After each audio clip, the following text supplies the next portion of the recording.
کہ ایک گروہ علماء کا وہ ہے جس کو علماء حق کہتے ہیں، اور دوسرا گروہ علماء کا وہ ہے جس کو علماء سوء، علماء شر کہتے ہیں۔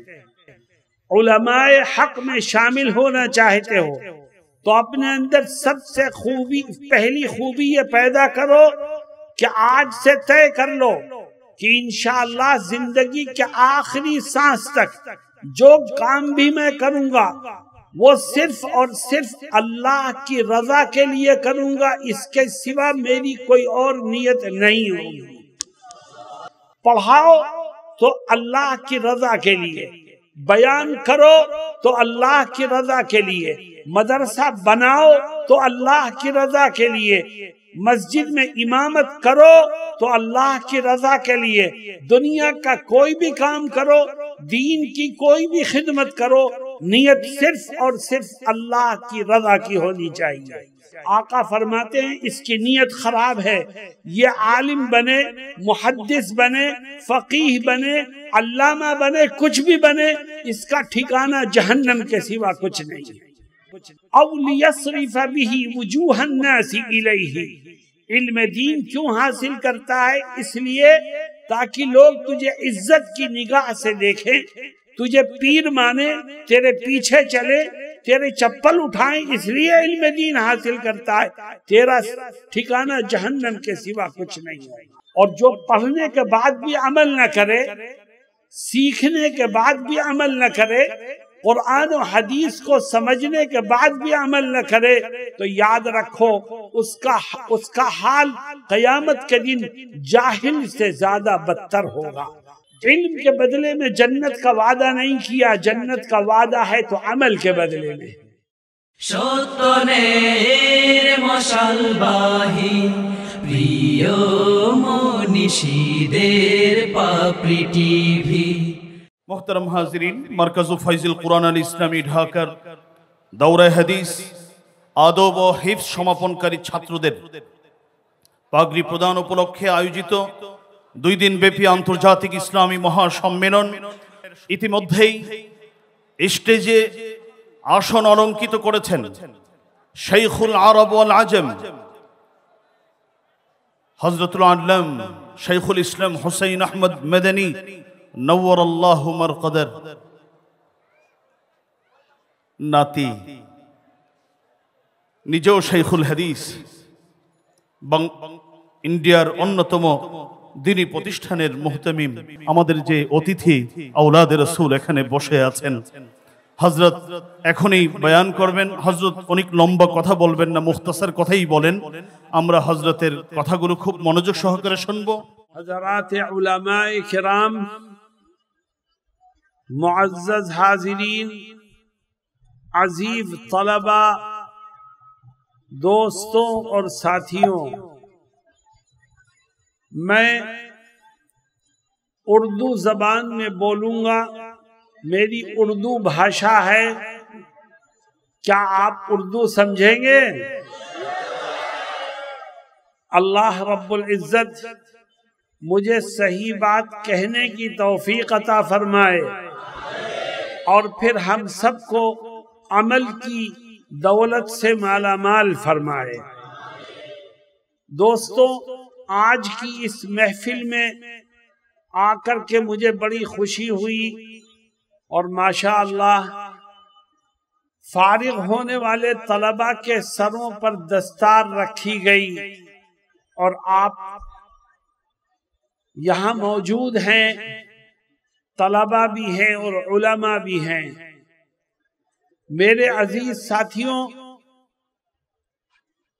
ہر سال مدرسوں سے ہزاروں بچے، ہزاروں طلباء فارغ ہوتے ہیں، عالم بنتے ہیں، مفتی بنتے ہیں، قاری بنتے ہیں، حافظ بنتے ہیں، لیکن ہزاروں میں سے کام کے چند لوگ نکلتے ہیں، بقیہ کہاں چلے جاتے ہیں کچھ پتہ نہیں۔ میرے عزیز طلباء، حضرت محمد مصطفیٰ صلی اللہ علیہ وسلم نے